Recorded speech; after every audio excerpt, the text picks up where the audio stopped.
Today we've got the first look at the Google Pixel 9a, which looks a little bit different than we expected. We've also got plenty of details on its specs and its launch date, so hit subscribe now and we'll get right into it. So it's not been long since the Pixel 9 launch and we already have its more budget-friendly counterpart leaked, and not only has it come much earlier than we expected, but it's also got a very different design.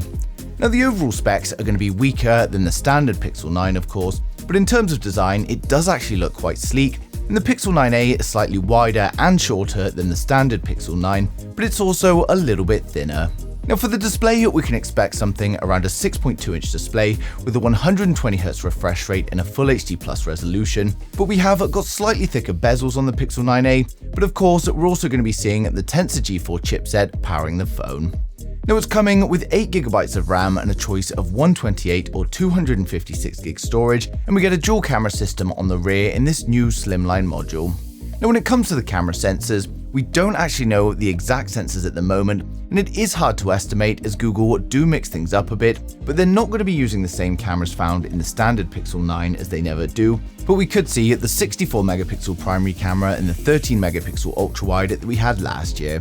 Now the battery capacity is going to be somewhere around 4,700, probably more like 4,600, but we won't get the same fast charge speeds that we see on the standard Pixel 9 series. But the Pixel 9a will do something that the Pixel 9 failed to though, and that's going to be launching with Android 15 out of the box. Now next up, we've got a couple of reveals of the new Google Pixel 9a's design. Now first up, we've got these live photos, and these have appeared from a random Facebook page, and while I assume that these are actually dummy models and fake and someone's just created and printed them, the original post has since been deleted. Now the fact that it's been deleted, it means it could well be real, and Google have caught up with the original poster, so we're going to have to wait and see. Now next up, we've got these hands-on videos, and I've created these to showcase the phone as accurately as possible, but it's important to note that these are 3D concepts that I've made, and they're edited into my hand, as there has been some confusion in previous videos, so to be clear, these are not real. But they do give you a good idea of what you can expect from the Pixel 9a, and as you can see, it looks pretty much the same as the normal Pixel, but with a new camera module on the rear,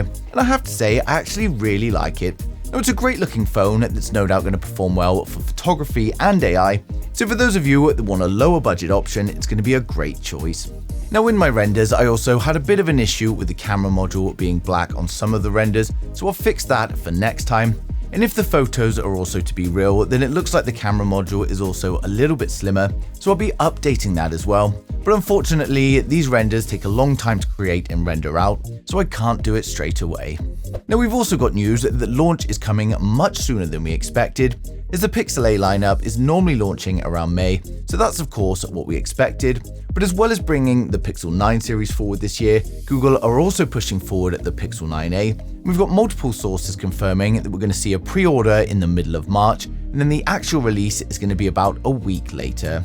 Now this makes sense given it's 6 months after the release of the standard models, so if there's anyone out there who wants to save a little bit of money and get the Pixel 9a instead, then you've only got another 5 months to wait. But for those of you excited for the new Google Pixel 9a, we're now going to run through the full specs, design, and the expected pricing to help you guys decide if it is going to be worth the wait. So make sure you hit subscribe now and we'll get right into it. So with the Pixel 9a, we get a 6.2-inch flat display protected by Gorilla Glass Victus. It's a 120Hz Full HD Plus OLED, and we usually see the same peak brightness on the standard model and the A model, so we can expect a peak brightness of around 2700 nits. We get a punch hole camera for the selfies. While the exact camera is currently unknown, it's likely going to be a 13MP selfie camera, and then over on the rear we get another dual camera setup, and again we don't know the exact sensors at the moment, but they're not going to be using the same cameras in the Pixel 9 series, and more likely use the same from the 8a, so we could see another 64MP primary camera and a 13MP ultra-wide. Now the phone is going to be equipped with Google's new Tensor G4 chipset, and this of course brings with it improvements in performance, efficiency, and AI capabilities, and it's going to be coming with 8GB of RAM and a choice of 128 or 256 storage, and this will of course be UFS 3.1. We're expecting a 4,600 mAh battery with improvements to fast charging, and we'll also get support for wireless charging as well as 5G, Bluetooth 5.3 and Wi-Fi 6E.